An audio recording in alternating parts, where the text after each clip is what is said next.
Like what is the question? Like insulin, IGF, high carbs, throw in some sodium. So that would be right now? Let's do a 3-hour transformation. Right now. Let's get him some drugs and some food.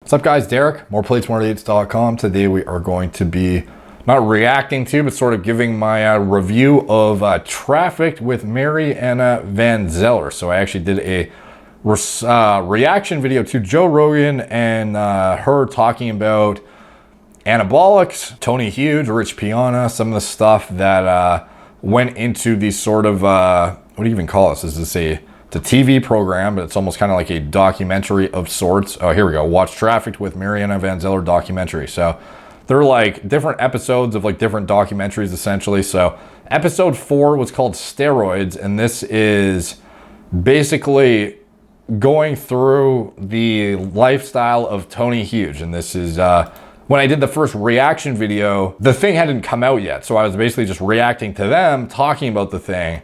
And then I actually had a chance to watch the episode relatively recently. So my thoughts on it, I can't really react to it because I'm probably going to get like some copyright thing, and you can only do 10-second clips or whatever. And the thing's 47 minutes long anyways. So there's not a whole lot I can really, put up. So my overall consensus was it seemed very much like a fear-mongering documentary, and kind of sucks because it painted everything in such a negative way that, like, I understand why. They're trying to get people to not do shit, and they're trying to make it seem as scary and illegal as possible, which is their narrative, I guess. Like, this is a mainstream show, I guess. It's nationalgeographic.com. Like, what do you expect? So they're definitely not going to be promoting gear. They're not going to be showing clips of what kind of applications they may have in a clinical setting for improving quality of life or doing anything of that nature, or any of the therapeutic applications in general. Instead, they're just going to be showing people buying shit behind a fucking alleyway. They're gonna have Tony Hughes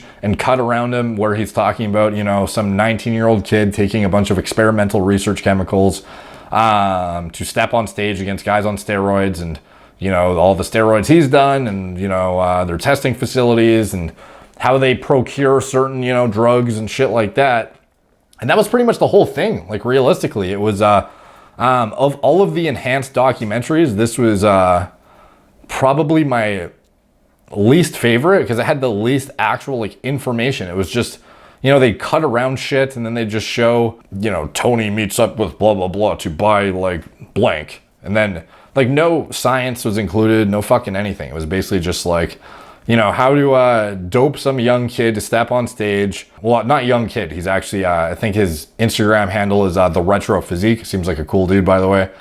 He was one of the original ones to test out the Injectable SARMs. And I believe this competition was done on Injectable SARMs only. So that is basically what they were testing out in this thing where they're talking about things that aren't steroids and blah, blah, blah. This was kind of like circling back to, I guess, the time frame shortly before I did my injectable LGD experiment to see what would happen. Because at the time, this shit was super hyped up, and everyone thought that perhaps skipping first pass metabolism, injecting the shit right into you, could get some crazy anabolic effect that otherwise would not be yielded with the oral alternative, which is, how they were originally designed to be ingested to begin with. But instead, I found many different things in terms of how the pharmacodynamic profile seemed to be significantly altered just by injection rather than through oral ingestion, where it seems like much of the tissue selectivity was lost upon skipping that first pass metabolism. So I don't know, like, for me, the point of SARMs is to be selective androgen receptor modulators, as in tissue selective. And once you get into the realm of, like, I don't know, maybe it's just in certain tissues it's, more androgenic, or it has more adrenergic signaling because of blank. Like, I don't fucking know, to be honest. I just know that when I took LGD injectable, I didn't respond well to it, and I lost a bunch of hair. I also was experiencing androgenic side effects on my body. I was getting more body hair, if I recall correctly. It was just weird, And I was also feeling not like I was hypogonadal at all, despite the fact that I had a 0 testosterone level. Well, I had, my adrenal steroids pumping out still, but that was it. It was like literally trace amounts of T, to the point where, I have the equivalent hormone profile to like a fucking anorexic 12-year-old pretty much. And yet my sex drive and everything was fine. I was on exogenous estrogen with the injectable LGD and had no gyno development, which is super fucking weird if you're taking exogenous estradiol with no androgens to inhibit it. And I was, going fine, like my dick was working, had a libido. So for me, the injectable SARMs is sort of what I think the documentary was partially about, because that is the main area of interest that the experimental agents they were discussing. As far as I know, from what I could tell, again, though, it's obviously compound specific, goal specific. Certain people are going to react much differently than others. It was just for me, and again, I only use that one compound, so you can't really say it for all of them, but for me, it was a really negative experience. So the documentary as a whole, I like Tony, to be honest. Like, I really do like Tony, and it kind of sucks to see him constantly being, he doesn't really have a platform to elucidate information in a way that is reflect well on him anymore. So it's always like he gets in these situations where he gets chopped up and then served out in a way that's the most controversial possible. I don't know if that's what he wants. I don't know if that's what they want. Whoever's creating the documentary, I don't really know what the powers that be are deciding, but I mean, just the last few, long form videos I've seen have not been too favorable in terms of any kind of elaboration on safety information, clinical promise for whatever research chemicals he's talking about, how to stay safe while you're using anabolics, or how to, why certain things might be better than others, why certain choices are better than others, how to be, risk averse, and, all the fucking basic shit that you would think would also come along with saying that, steroids are good, steroids are sick, blah, blah, blah. I'm not saying that, by the way. I'm just saying, if you're going to have that message be cut up and served out on a silver platter, where it's just painting you as this guy who's just everyone should be on steroids and that's fucking it. It kind of sucks, to see them basically chop around everything else that I'm sure there's probably a reasonable amount of shit that actually does not make him look like a piece of shit, basically. But in this, they really didn't do him, what's the saying? Do him dirty or whatever the fuck. They kind of did that in my opinion. So I don't know. But again, I haven't seen the rest of the footage. Maybe there wasn't any, maybe there wasn't good footage. I don't fucking know. But I mean, it basically just seemed like it was focusing heavily around doping up, young kids and shit, and young kids that are getting into shit way too early and not knowing what they're doing and taking God knows what.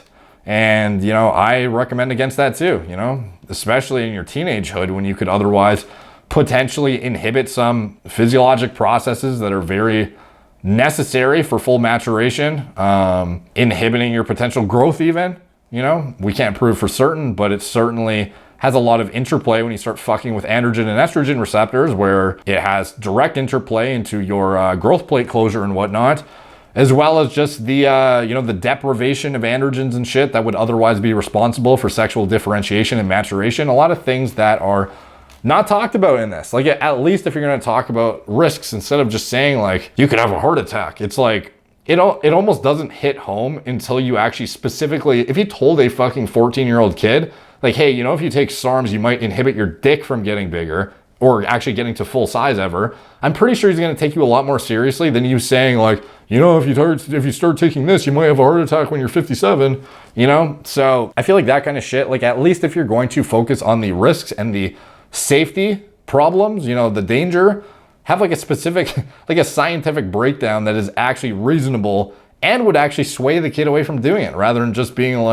it's bad for you, right? It's drugs, this. Actually fucking break down why this would be bad. Because no kid, if they actually knew what the risks were, no kid would be doing it. I've had many kids reach out to me since my some of my SARMs videos and be thank you for swaying me away from doing it. I was about to hop on fucking insert whatever the fuck blank compound, and I'm not going to now. I'm going to wait until I'm in my 20s and make sure that I've done enough research first because of your video, So that's the kind of shit that I feel we should have out there, rather than just aggressive fear mongering where it's shady back alley deals and fucking this and that, and you're going to get a heart attack for sure and blah, blah, blah, So I don't know. It just screams elementary, what's the Dare, where they just have some ridiculous shit that makes it seem like you shouldn't take recreational drugs, whatever those things were.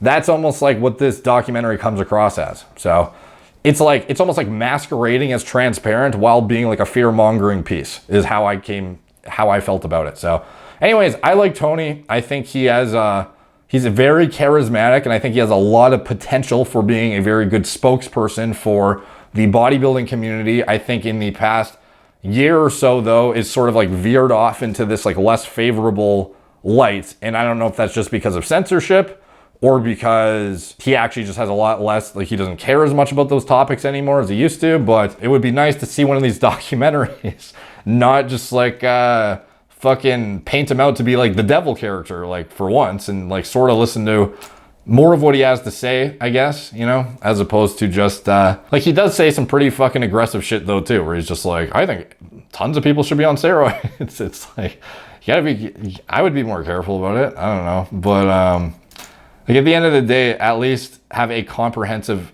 description of like, this is what could be the pros of it, these could be the cons, rather than just like really hyper obscure, like they're the best thing ever and they'll kill you, because that's like what these documentaries seem to do. So anyways, that is my thoughts. Let me know what you guys thought. Did you watch it? NationalGeographic.com is where you can find it. And I'm not sure if it's anywhere else. Yeah, I got sent a link to it, so that's why I saw it. So I don't even know where you can watch it, to be honest. But it's definitely worth watching. It's not like it sucked. I just didn't like the overall message in it, you know? And some of the previous documentaries with Tony in them, I enjoyed much more, to be honest. So anyways, take from that what you will. Thank you guys for watching. Like, subscribe, check out my blog, moreplates1days.com. Let me know what you guys think after you watch the episode. Yeah, if you want to support the channel, you can check out anything I am associated with in the video description below. Thank you guys for watching. Talk to you soon.